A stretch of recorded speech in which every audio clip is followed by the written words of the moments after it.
now we're going to talk about connections and moving steps. At this stage, we have to bring up something that Tony introduced a little bit earlier on, which was to do with positive sides. Because we need positive sides, we need to understand about that in order to remain connected and look dynamic in the moving shapes. Right, so we talked about earlier, when we touched on it just briefly in rotation, was if you're turning and you turn with any kind of speed, if I start with my good posture, so center of levitation projected to the front of the foot, I want to start and finish the turn with this posture. So I don't want to finish with my center of levitation falling back, because that makes me back weighted.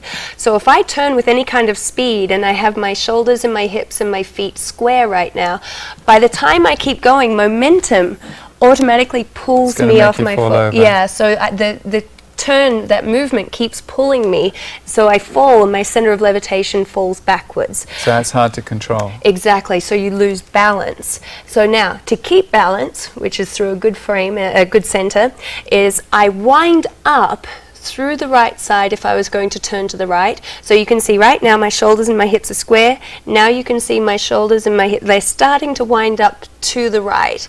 Now from here, if I go with any kind of speed, I have something left over to absorb that momentum at the end, so I can still end with my center of levitation projected to the front of the foot and not falling backwards. So the rule is, if you're going to rotate to the right, you need to do it with the right side positive.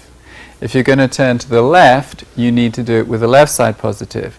So let's actually just for a second discuss what is right side positive. Mm-hmm. So it's in relation to your feet. So you can try this. Yeah, if your feet are pointing in this direction, which is straight towards you, and we want to go left side positive, what we would need to do is we'd need to turn our left shoulder forwards. So now if we turn a face away from you, and our feet are pointing in this direction away from the camera, and we want to do left side positive, we're going to rotate our left side forwards. That's in relation to where our toes are pointing. So if we want to do right side positive, we'll turn the right side forwards. So the palm of my right hand, if I lift it up and let it fall down, it's going to slap against the front of my right thigh. Not and beside it. That's right side positive.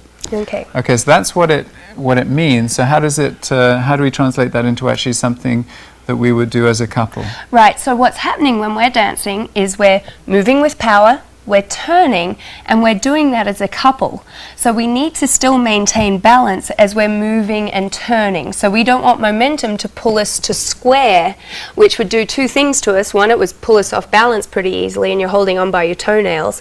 And two, it would decrease the size of the space in our frame. So you get a flatter two-dimensional frame rather than a large three-dimensional frame. So it would be like a piece of a flat sheet of paper, or if you crumpled it into a ball, it would have more volume. Right, exactly. So we're going to try and get more dimension. So the talk about using the positive sides to help your balance, this is in addition to sway. So this is something separate from sway, but in addition to it. Right. So both these aspects help you with your balance. So what we're going to do is just demonstrate a right turn and a left turn. We'll do the left turn first and show you what it looks like to have a positive side and what it looks like to be flat, so you can see the difference. So let's do it flat first. Okay, so we're doing a left turn, and from here we're flat right now, which kind of pulls us around, and you can see in the camera right now my head is very square with Michael and I'm falling on him. So okay, so that wasn't not great. ideal.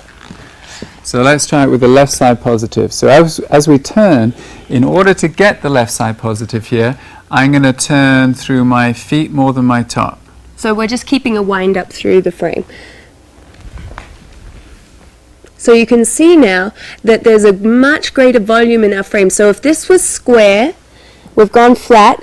The tendency is for the man to fall back weighted right here and the lady to fall on him. Now we keep a wind up in our frame. So if our feet are pointing straight at the camera, our frame is angled ever so slightly off that. So this would be flat with the feet, and and then this would be with our wind up. So as long as you're turning left, you're going to want to keep a wind up through the left side. That was the left side positive. Let's try the right side positive. Okay.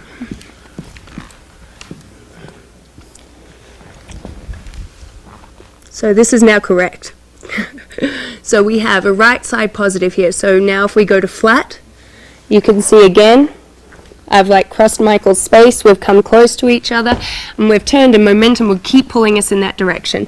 So to get me away, he winds his right side forward, and I can stay out in his frame.